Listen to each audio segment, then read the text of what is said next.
Ada sebuah fenomena kesehatan yang saat ini menurut saya ada yang janggal menurut saya.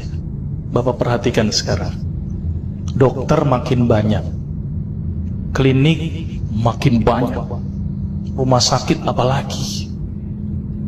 Seharusnya dokter semakin banyak, orang sehat harus gimana?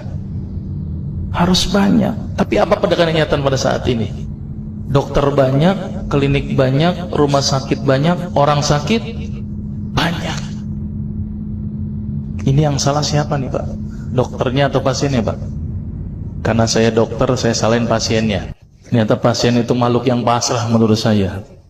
Semua yang diresepkan dokter ditelan itu tanpa mereka tahu apa ya obat yang mereka minum. Ini yang menurut saya cukup menggelitik. Nih ada apa di sini? Kenapa kok umat Islam sekarang ini berbeda dengan zaman Rasulullah pada waktu itu? Sampai ada seorang tabib praktek di Madinah selama kurang lebih 2 tahun itu nggak ada pasiennya. Kenapa kok berbeda sekarang dengan umat Islam zaman sekarang? Ini ada sesuatu yang salah menurut saya. Kita nggak usah jauh-jauh masalah kesehatan, masalah keseharian kita saja. Itu ternyata sudah terjadi perbedaan yang luar biasa yang berhubungan dengan masalah kesehatan. Contoh, saya contohkan. Makan sehari berapa kali? 3 kali ya, katanya 3 kali. Padahal nih, ada yang mengatakan bahwa makan sebelum lapar, berhenti sebelum kenyang. Berapa kali berarti?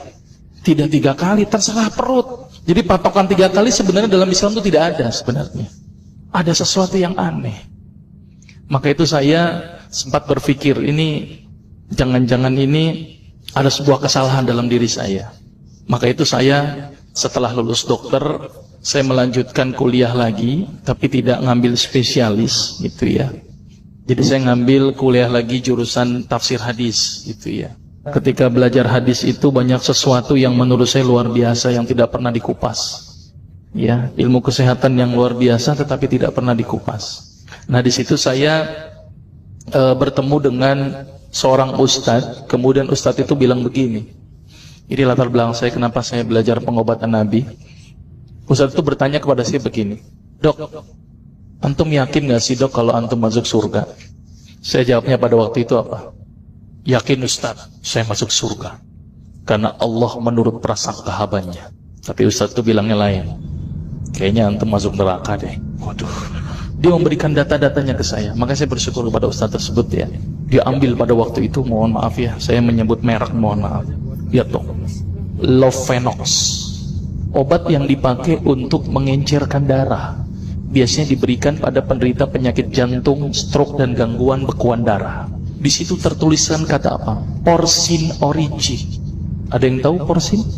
Porsin itu isinya Pak, babi Pak. Saya bilang, waduh, berarti dok kalau antum resepin porsin satu pasien, antum telan itu obatnya. Kira-kira ibadah orang tersebut diterima nggak sama Allah? Siapa yang dipersalahkan nanti? Diambil obat yang kedua, Actrapid. Apa itu? Insulin. Tulisannya apa? Human insulin. Jadi diambil dari manusia yang telah meninggal, diambil pankreasnya, insulinnya yang menderita penyakit kanker pankreas, dibuatlah obat. Berarti dokter sudah menyuntikkan manusia ke dalam manusia. Diambil obat namanya analsik. Apa itu analsik? Obat untuk pusing. Ini di kalangan dokter sering resepin ini. Isinya apa? Antalgin dan diazepam. Makanya kalau orang minum obat ini pasti ketagihan, saya yakin. Karena kenapa? Karena mengandung diazepam. Diazepam itu apa? Narkoba Pak. Maka itu cara nyari uang paling gampang, kasih aja resepin analsik, pasti balik lagi dia. Karena kenapa? Narkobanya bikin kecanduan. Diazepam, fatwa ulama bagaimana? Haram. Diambil lagi obat batuk, kodein. Maka itu kita minum obat batuk langsung hilang batuknya karena kodein. Kodein ini ternyata derivat dari narkoba. Berarti dokter sudah resepin narkoba. Diambil semua obat sirup di depan saya. Lihat dok, ada nggak yang tidak mengandung alkohol? Semuanya mengandung alkohol. Saja saya pikir, Masya Allah, berapa ribu pasien yang telah saya resepkan obat-obatan haram tersebut. Ini yang menjadi kegelisahan saya Pak. Terus kemudian saya melihat ada sesuatu yang salah. Kenapa? Karena agama Islam tidak dipelajari secara benar. Banyak umat Islam saat ini belajar akidah, belajar akhlak, belajar fikih. Tapi lihat, pernahkah umat Islam di sini belajar masalah kesehatan Islam? Sedikit sekali. Kajian-kajian tentang kedokteran Islam hampir tidak ada. Makanya tidak heran sekarang umat Islam yang notabene hebat menurut saya katanya, tapi ternyata banyak yang sakit karena dilupakan aspeknya.